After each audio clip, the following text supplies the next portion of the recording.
Thank you, man. I appreciate it, brother. We know what the crowd thought of the fight. Give me your opinion. What did you think of your performance tonight? Shit, I thought it was a great performance. You got a guy on a 7-fight win streak. He's taking out all 7 opponents, world-class guys, got on their back, submitted them. Very resilient, very persistent on his attack. I was able to go out there and stop everything. How many takedowns did he try? I think 24. So I think we saw 24 at one point. 24 tried, 24 denied. So I think we need to look at the different stats. This is my 4th title fight in 12 months. He shot 24 times, and thinking of how many different top-class welterweights he would have been able to put on the ground. He was not able to do any of that on me. I felt good. I felt my conditioning was great. We accepted this fight 4 weeks ago, and, man, I felt amazing. Sometimes I think those shorter camps are better. So me and my coaches were happy. I know our fans, they want to see blood. They want to see cuts. They want to see a back-and-forth exchange.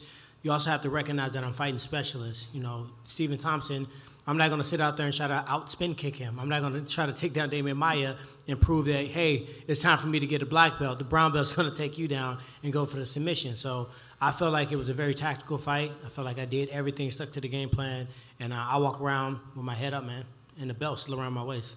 You had him hurt incredibly early in the fight. You busted up his eye pretty good. Did you feel like maybe you were going to finish him in that first round? Yeah, I felt like I was going to finish him. I threw an overhand right in the second round. First or second round, my shoulder slipped out. And I was like, oh, shit. So I can't hit him with this overhand right, which is my moneymaker. So I had to throw straight punches. A couple other times after that, I saw it opening, and I had to throw it just because out of reaction. I threw it again and kind of slipped out. So 2 or 3 times I felt like my shoulder kind of slipped out. So I had to really be disciplined to use a lot of feints. And if you guys saw me, a couple of times you saw me come forward. It looked like I was going to throw the right hand, and I had to really, really guess on, like second guess whether I should throw it or not, or just proceed with pushing forward. So that's what champions do, man. We go out there and when I fought a fight, I broke my foot the first kick of the fight against Kelvin Gastelum, and I had to go out there and I had to finish the fight. So I'm very, very happy in my condition and very happy in my coaching and game plan. It's just a mental toughness. And last thing for me, Tyron, I know you didn't want to talk about Georges St-Pierre before the fight, but you're willing to mention him afterwards. It sounds like he's really campaigning for a fight with Michael Bisping, doesn't want anything else. I mean, how does that impact you? I know you want to prove that you're the greatest welterweight of all time, and that would seem to be an opportunity to do it. So what's your opinion when he's trying to get this Michael Bisping fight instead? Well, I said that earlier when we had the press conference because I listened to Bisping podcast, and he had his best friend George on there, and they were talking about fighting each other in a very kumbaya fashion. So with that said, I had already kind of put that out the back of my mind. If I think too much down the road, as I did when I fought Rory McDonald, I was thinking about, hey, if you beat Rory, you fighting for the world title, and I went out there and got my butt whooped. So I like to focus and give my opponent the respect he deserves. He's in that position for a reason. I gave him the respect, and now he should have to fight me. If you were the best welterweight of all time, you're going to come back into the sport and go up a weight class. I guarantee you if Demian Maia would have won, he would have been talking about fighting Demian Maia. I guarantee you if Stephen Thompson would have won, he would have been looking to fight Stephen Thompson. He doesn't want to fight me because I'm a better version of him. Tyron, apparently Dana White was asked just a few minutes ago whether or not this performance was going to affect the potential GSP fight, to which he replied, absolutely, and he said it means good things for Bisping. If you could give your initial thoughts on that particular quote, and then also, if GSP isn't next, who do you have on your radar next? Did you hear my reply at the press conference when he said I was fighting I was fighting GSP next if I won? I said these guys have already been talking about fighting. It's a very it's like Dory the fish. Everybody have a very short-term memory. When was the last time Michael Bisping fought?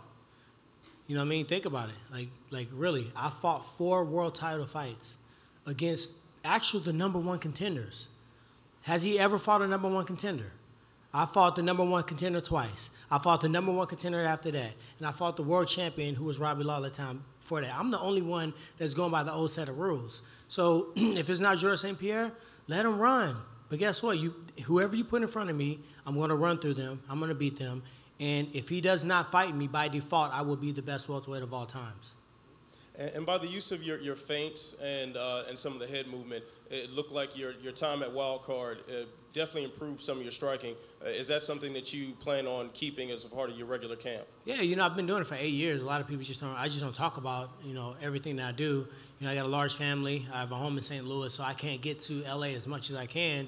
So if I just go and boast about all my training at Wild Card, someone that's single, that don't have any kids, they can just travel there and spend months and months and months. So I just didn't want to give up that competitive advantage. But it was a couple times where, you know, I faded back, threw a right hand. He hit me with a left hand. I kind of baited him to throw it again. I slipped it. I threw a right hand, knocked him down. And, you know, I felt like tonight a true martial artist can appreciate the performance that was put on tonight. I love our fans, but you guys know what they want to see. They want to see blood, cut, gore, back. They don't even want to see a lopsided fight. They want to see one person almost winning, other person coming back almost winning. Both guys look like they're about to die, and at the very end, they do 10 seconds of just standing in the middle, punching each other, and raising their hand. That's their ideal of a great fight. Tyron, the fight was only announced 5 weeks ago, but prior to that, you had actually been hinting that you were going to fight in July for quite some time. Is there any particular reason why it took so long to book Demian? Was there something else that you were considering going into this? You know, it wasn't really that I was considering. It's just the fact that, you know, you speak things into existence. You know, ask Ariel how many times I told him that I was going to fight somebody or I felt like somebody was going to maybe get injured. I might be pulling up in a car. Man, I'm almost prophetic with it. So I kept campaigning for July 29, July 29, July 29. And I think Demian, just because of training camps, fighting, some seminars, some other commitments, I think he wanted to wait. But in this sport, you can't wait as a contender. You don't know when you're going to get another shot. You don't know if an injury is going to happen or what the heck's going to happen. So you got to step up. You got to step up to the plate, and you got to go out there and show everybody you're the best. We was given the same amount of time. You know, he came out. He even landed, like, I got some knots on my face. He landed some good straight lefts. And from a jiu-jitsu guy, you wouldn't expect that. So shout out to him. He never stopped attempting to take me down. He never stopped attempting to push forward. And, you know, with a lot of time, I felt like our conditioning on both parties looked really good. If you're so prophetic, what do you prophesize next? I prophesied whooping somebody's ass that they put in the octagon against me. And I don't know who it's going to be because, obviously, I'm not pulling the strings behind the curtain. But that's what I prophesied. During the fight, the fans started to get their cell phone lights out. I'm curious, could you actually see that from the cage, and was that distracting in any way? Man, nothing distracts me when I'm in there. You can boo. I've never seen a boo enter the octagon and help my opponent double team me. I've never seen it help them get the victory. I've never seen it take me off my rocker. I got to be focused like Flint because this is the best division in the world.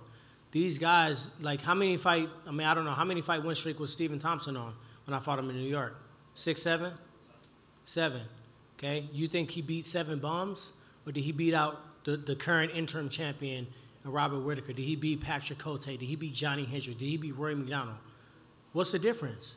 These guys aren't going to look good against me because I do my homework. I respect them as opponents. I pick their tools, and I don't let them use their tools against me. And then I force them to deal with my power, my speed, and that's what we saw in this fight, and that's what you're going to continue to see. And when you knocked Demian down in the second round, how close were you to following him down there and finishing it up? Natural reaction, I wanted to kind of go down there and get a couple punches in there, but the logic came in and say, is it really worth it to go down there and have him jump half guard, deep half guard, grab your back, and now you're fighting a whole different battle than just grabbing 2 punches real quick. Afterwards on FS1, you said your shoulder was bothering you. Did that impact your fight, and how bad is it, do you think so? You know, I'm not a doctor, and I don't have an MRI machine, so I'm not going to diagnose myself. Obviously, I want, you know, to fight in November, so I'm going to get an MRI on Monday. Sometimes, I don't know if you guys have ever had a shoulder injury, but I've torn my left labrum before, and after you tear it, occasionally it slips out of socket. So it didn't feel like it did when I actually tore my labrum on the left side, but it felt like it slipped out of socket a couple times. And then I threw 2 or 3 other punches, and when I connected and landed, it kind of went out of socket. So I'm just hoping that with some ice, some ibuprofen, some rest, sling this baby up for a couple of days, I should be okay. So I'm just hoping that everything's good, and I'll be ready to fight in November. Hey, Tyron, I'm just wondering if you got a chance to see any of the Cowboy Lawler fight, and if you did, I'd love to hear your thoughts on it. I saw a few clips. I try not to watch I try not to watch a lot of other fights when I'm fighting because I don't want my emotions to get high. I don't want to get low. I don't want to get too excited. I want to just focus on my fight. I saw a few clips of it. I thought the second round looked like both guys kind of was almost taking off a little bit. It looked like Robbie came out really strong in the first round in the beginning. Cowboy landed – did he land a takedown in the first round? Landed a takedown, so that round was kind of close. And then I think he got poked in the eye in the third, and Robbie kind of took it away. So I didn't get to see every moment of it, but, I mean, both of those guys came out to fight when they're mentally strong and mentally ready. I think they both are, top fighters for a reason.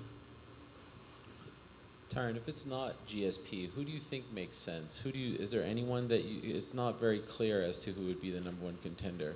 Yeah, I think the clarity should just be George. It shouldn't, I don't understand how you have an interim title, right? You got Robert Whittaker, who just beat Yoel Romero after, I think he probably suffered a small knee injury. He went out there resiliently and beat a very, very tough Yoel Romero. He deserved to fight Bisping next. How long is Bisping gonna milk this knee injury? Is his knee severed, or what the hell is going on? He should be fighting the number one contenders like I've had to do. You think Stephen Thompson's an easy fight, or Demian Maia? These guys are world beaters. So if you don't have to participate and use the same old school rubric of fighting the number one contender, then why should I? But let me say something about fighting Nick Diaz, Georges St-Pierre.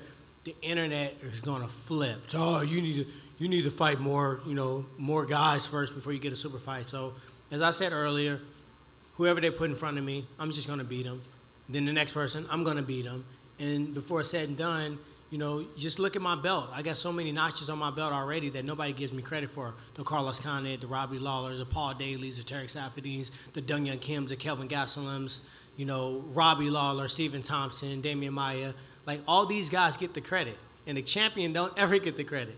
So guess what? I don't expect it. I'm just going to go out there, keep kicking ass, doing my thing, and I'll be the greatest when I walk away.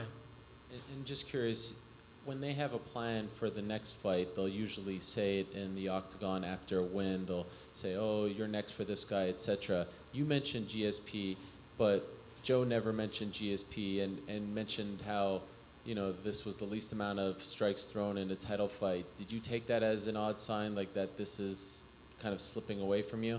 No, I don't think it's slipping away. I mean, if he doesn't want to fight me, he doesn't want to fight me. What I take it as a poor usage of stats. That's like somebody in the wrestling community say, oh, he led the conference in escapes. That means he got his ass taken down 1,000,000 times and he got an escape.